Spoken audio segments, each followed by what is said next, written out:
Bueno, en este video vamos a hablar de lo que se llama la brecha diferencial y también o ciclo de histéresis. El ciclo de histéresis se habla más cuando estamos hablando más bien de circuitos magnéticos.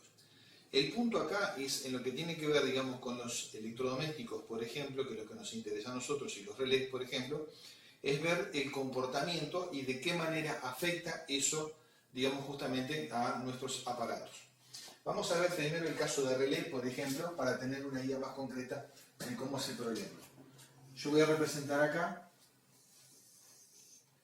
en este caso, vamos a representar lo siguiente.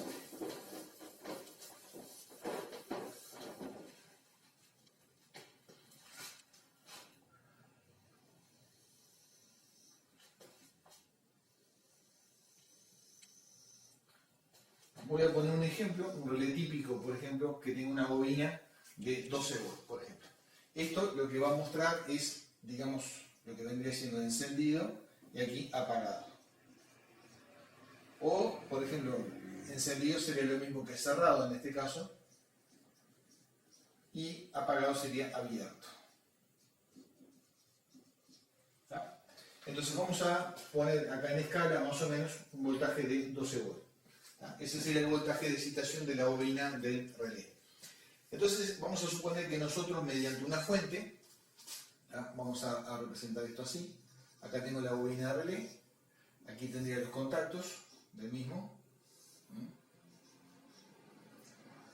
por ejemplo esto sería el terminal común, esto sería el normal abierto, por ejemplo, y esto sería el normal cerrado. ¿Está?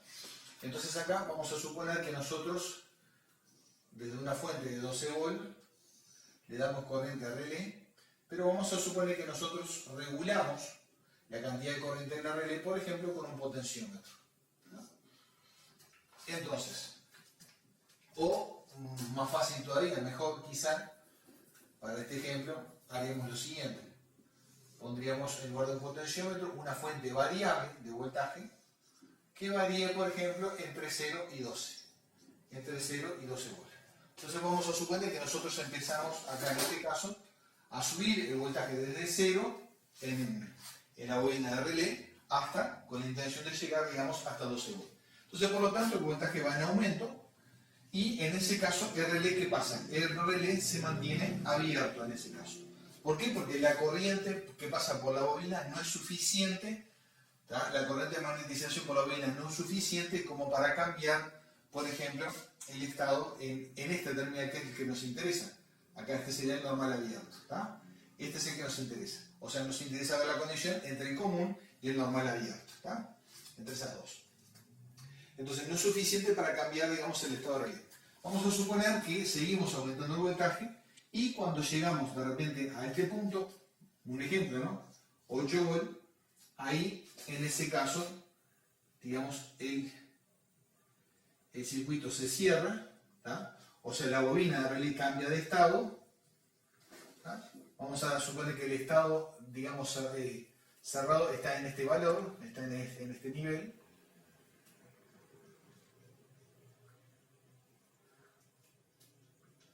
Y a partir de acá, de este punto, esto viene siendo la tensión de 12 volts, y a partir de este punto acá, esto se cerró. Quiere decir que a partir de este momento, la corriente fue aumentando en la bobina de magnetización en la medida que fue aumentando el voltaje de la fuente, hasta que cuando se llegó a este valor, simplemente esto cambió de estado, pasó de estar abierto a estar cerrado, y ahí se mantuvo cerrado. Vamos a suponer que yo sigo incrementando el voltaje y no van a haber cambios en ese tramo, porque no pueden haber, porque justamente le estoy dando más tensión. El hecho es, este valor no es exacto, esto es un ejemplo nada más. Este valor puede ser 8, 9 volts, 7 incluso en algún caso, pero por medio anda entre 8 y 9, eso es lo típico para una bobina de 12 volts. Entonces lo importante es notar acá que no fue necesario llegar a 12 para que el relé cambiara de estado. Con 8 volts, por ejemplo, fue suficiente para que el relé se cierre. Ahora llegamos a los 12 volts y ahora empezamos el proceso inverso, empezamos a disminuir la tensión, digamos, en la bobina de relé. Quiere decir que ahora empezamos desde acá para atrás. Ahora vamos para el otro lado. Ahora, ¿qué va a pasar? Venimos bajando y esto se mantiene por ahora en encendido. ¿Tá? venimos por acá, por acá, por acá, y de repente cuando llegamos, vamos a suponer, vamos a ver por acá este valor, cuando llegamos a este valor, aquí ocurre el cambio.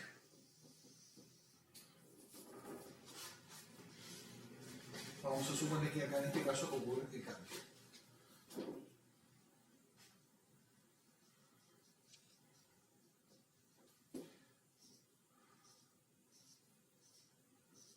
Entonces ahora veníamos bajando el voltaje de la fuente, lo veníamos bajando y nos encontramos con esto. Cuando llegamos a un valor, por ejemplo, alrededor de 4 volt, en la práctica típicamente es alrededor de 5 más o menos, lo estoy haciendo medio cuadrado de ahí como para representarlo, acá de repente, en este caso, es donde realmente cambia de estado y se despega la bobina. Se despega la bobina y cambia, se despega el contacto normal abierto y vuelve otra vez, digamos, al estado abierto. Y ahí, aunque nosotros bajamos la tensión, después tampoco hay ningún cambio. Quiere decir que en síntesis fue necesario subir el voltaje hasta 8 volt para que el relé se cierre. Y luego fue necesario bajarlo hasta 4 para que el relé se abra. Entonces acá hay una brecha diferencial desde 4 hasta 8 volt. Esto es lo que se llama brecha diferencial. Brecha diferencial. En este caso también ciclo de histéresis. Ciclo de histéresis. Ciclo de histéresis. Entonces, brecha diferencial o ciclo de histéresis. En este caso, la brecha diferencial, digamos, expresando voltaje, serían 4 volt. Acá fue necesario que haya un flujo de corriente en la bobina. Esta corriente, desde el punto de vista de la corriente, es lo que se llama corriente de enganche.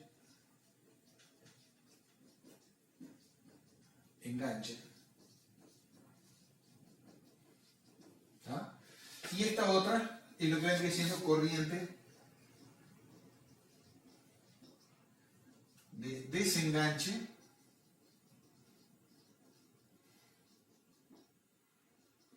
o corriente o de retención. Corriente de retención. La corriente de retención es la mínima corriente necesaria después que el dispositivo se activó, es la mínima corriente necesaria para mantenerlo energizado. O sea, después que el dispositivo se activó, cuando venimos para atrás, es la mínima corriente necesaria para que el dispositivo se mantenga energizado. Vamos a aclarar varias cosas. Esto no solamente pasa con los relés, pasa con infinidad de cosas. Acá pusimos como ejemplo un relé. Pasa, por ejemplo, con los termostatos. Por ejemplo, nosotros vamos a ver después en la práctica incluso un termostato, por ejemplo, de una plancha. Es necesario subir el termostato hasta un cierto punto para que el termostato se cierre y le llegue corriente a la resistencia de la plancha. O de un calefón, por ejemplo, sería exactamente igual. Los termostatos son todos más o menos iguales. Podrán variar el diseño mecánico, pero en concreto todos hacen exactamente lo mismo y operan de la misma manera. Así que, si lo estoy diciendo para una plancha, lo mismo para un calefón o cualquier otro termostato similar. Entonces, decíamos que pasa eso, es necesario girar la perilla de la plancha hasta un cierto valor para que el termostato se cierre y comience a fluir corriente por la resistencia de la plancha. Cuando se llega a una cierta temperatura, el termostato se abre. ¿tá? Se llegó a la temperatura deseada, por ejemplo, para, yo qué sé, planchar algodón, por ejemplo. Después que el termostato se abrió, la temperatura empieza a bajar de la plancha y cuando llega a un cierto punto de una temperatura mínima, se vuelve a cerrar el termostato y comienza otra vez a calentar la plancha. Lo mismo pasa con, por ejemplo, un calefón. Poniendo un ejemplo, vamos a suponer que nosotros fijamos con el termostato la temperatura del agua en 65 grados, entonces ese es el punto de ajuste que se llama. Cuando nosotros fijamos en 65 grados, eso es lo que se llama punto de ajuste. Es el ajuste manual que nosotros damos y alrededor del cual oscila justamente el valor real. Entonces, cuando nosotros, por ejemplo, vamos al caso del calefón, fijamos la temperatura del agua en 65 grados. Se cierra el termostato, la resistencia comienza a calentar el agua. Cuando el agua llega, por ejemplo, a 70 grados, vamos a darle 5 grados más hacia arriba, el termostato se abre y ahí comienza a enfriarse lentamente el agua. Cuando la temperatura baja, por ejemplo, a 60 grados, el termostato se vuelve a cerrar y comienza otra vez a calentar el agua.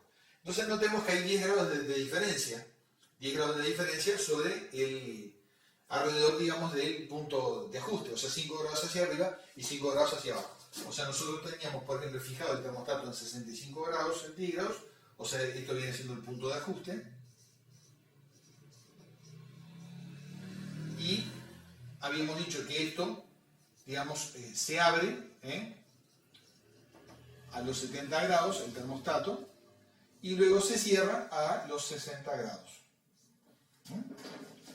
Vamos a poner así, se cierra a los 60 grados. Trasladándolo, por ejemplo, a una curva de este tipo, la curva es exactamente igual. Acá, en este caso, acá estaríamos, no voy a dibujar todo de nuevo. Esto de acá tenemos, por ejemplo, 65 grados, ese es el punto de ajuste. Acá quiere decir que el calefón va calentando el agua. Cuando el agua llega, por ejemplo, a 70 grados en este punto,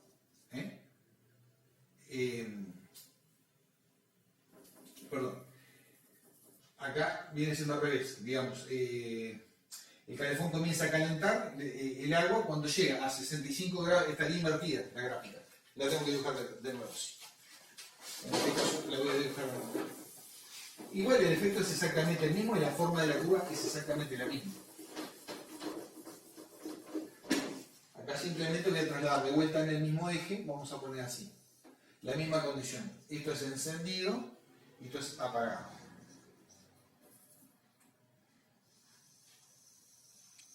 Entonces vamos a suponer que yo tengo el punto de ajuste acá en 65 grados centígrados. ¿No? Entonces, comienza a fluir corriente, digamos, por el calefón. Esto está encendido. Entonces acá hay un flujo de corriente por el calefón.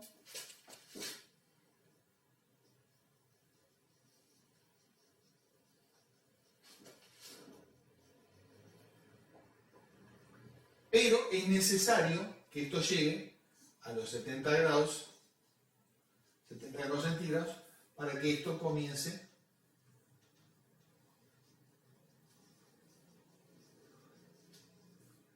ocurra este fenómeno. Entonces, acá esto está encendido, la temperatura va aumentando. Cuando llega a los 70 grados en este punto, simplemente esto baja. O sea, el calefón se apaga, el termostato se abre, y acá no tiene esta parte hacia arriba, pero es lo que ocurriría en equivalencia a lo que vimos anteriormente. Ahora el agua comienza, digamos, a enfriarse, y cuando llega el agua a enfriarse, cuando llega a los 60 grados centígrados, ¿tá? De vuelta, ¿qué pasa? El termostato está abierto, ahí se cierra y vuelve otra vez, digamos, a conectarse. ¿Tá? Entonces ahora va en dirección contraria.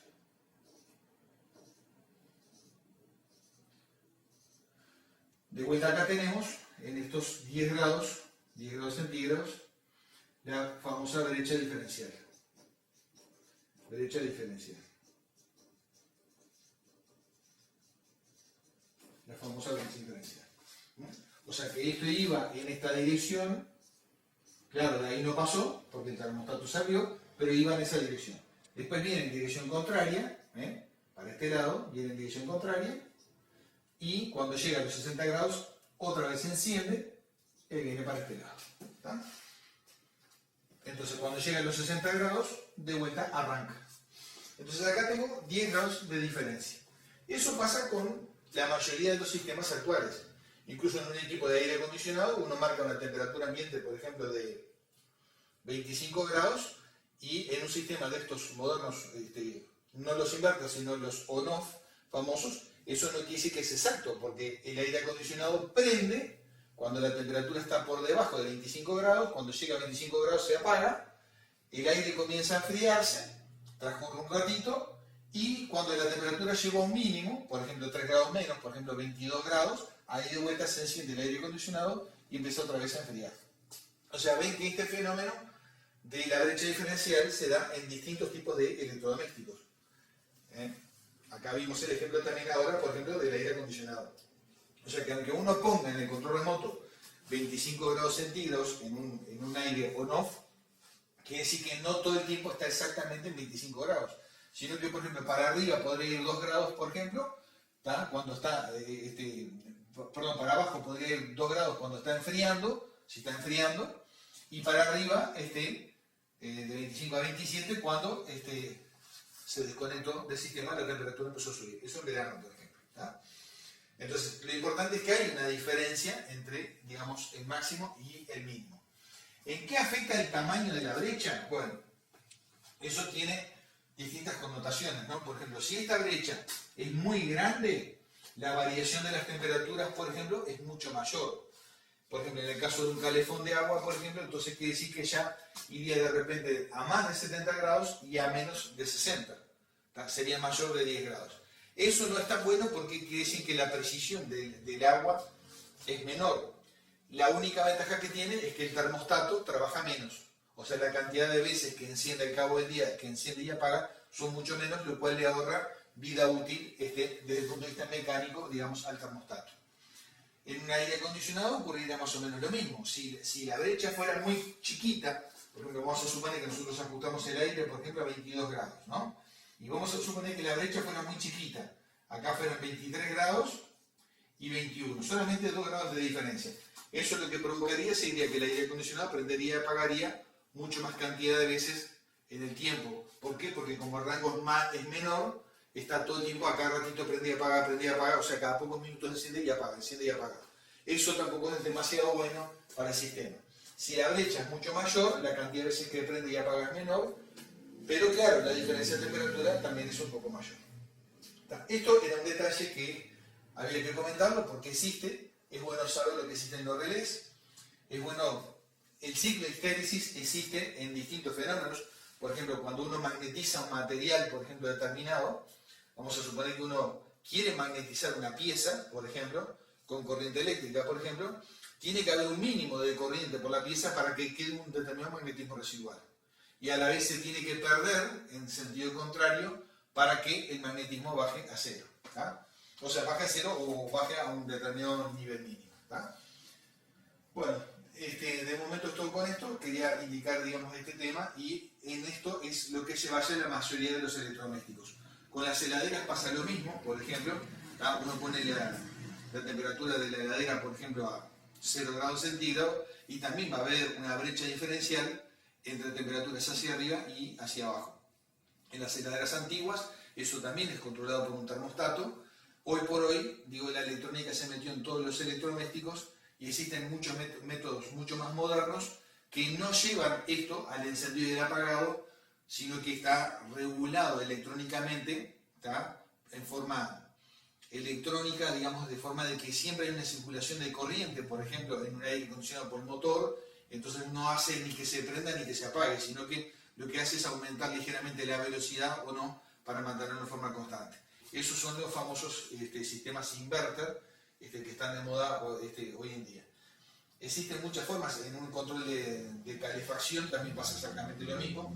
Si uno hace un control, digamos, de calefacción, digamos, con este procedimiento, simplemente no se conecta y desconecta el elemento calefactor, sino que lo que se hace es se regula la corriente en el calefactor de acuerdo a la temperatura ambiente y el punto de ajuste que uno le dio. ¿Tá? El punto de ajuste, por ejemplo, en el caso de la plancha, es el termostato, ¿tá? El valor en el cual uno lo puso. Lo único que, como son métodos electrónicos, ahí sí la brecha diferencial es prácticamente cero, ¿tá? Es prácticamente cero, y no hay elementos que prendan y apaguen, sino que siempre está encendido prácticamente, pero aumenta o disminuye, digamos, la salida del elemento que provoca calor, frío o lo que sea. ¿Tá? O sea, en una palabra, varía la velocidad de un motor o lo que sea para mantener constante el sistema. ¿Tá? Los sistemas antiguos se basan por este método de encendido apagado, el famoso on-off, y por lo tanto es donde aparece la brecha diferencial y las mayores diferencias de temperatura. Ahora, cabe notar una cosa, que este fenómeno de la brecha diferencial, más allá de la construcción de los equipos electrodomésticos, esto es un fenómeno de la naturaleza. En un relé nadie lo programa específicamente para que se cierre con 8 volt y se abra con 4. ¿Tá? nadie lo programa para eso, porque el relé es de 12 volts, entonces se supone que trabaja con 0, con 12, pero es un fenómeno que ocurre en forma natural, lo mismo que ocurre en el magnetismo. O sea, son fenómenos propios, digamos, un poco de la naturaleza de las cosas y que a veces pueden resultar útiles. Ya que estamos, menciono una aplicación más en cosas de electricidad. Por ejemplo, si nosotros tenemos, por ejemplo, una celda fotoeléctrica que controla un foco en la calle, por ejemplo, de luz, un foco en la calle, ahí conviene incluso que haya una brecha diferencial. ¿Por qué conviene? Por lo siguiente. Imaginemos, por ejemplo, una luz de alumbrado público que tiene una célula fotoeléctrica para controlar el encendido y el apagado. Entonces, cuando va llegando la tardecita, se va oscureciendo, el sensor va detectando la bajada de nivel y llega a un punto en el cual la luminosidad es poca en el sensor y hace que se cierre un relé. Un relé o un dispositivo electrónico como un triac. Se cierra ese dispositivo y ahí el foco comienza a alumbrar. Pero en el mismo momento que el foco empieza a alumbrar, la luz, la luminosidad en el sensor podría ser más alta de lo que era hace un instante atrás. Y por lo tanto eso lo apagaría si el sistema no tuviera la brecha diferencial. Afortunadamente existe la brecha diferencial, entonces una vez que eso, digamos, el dispositivo electrónico se cerró, o el relé o lo que sea se cerró, la luz se encendió y aunque la luz sea ligeramente superior a lo que era un instante atrás, de todas maneras eso sigue cerrado. Si no existiera la brecha diferencial, se abriría en el mismo momento, entonces estaría todo el tiempo encendiendo, apagando, generando un problema bastante importante. Son pequeñas cosas y tocamos ya distintos temas que tienen que ver con cosas prácticas de sistemas eléctricos. De momento en este video es todo.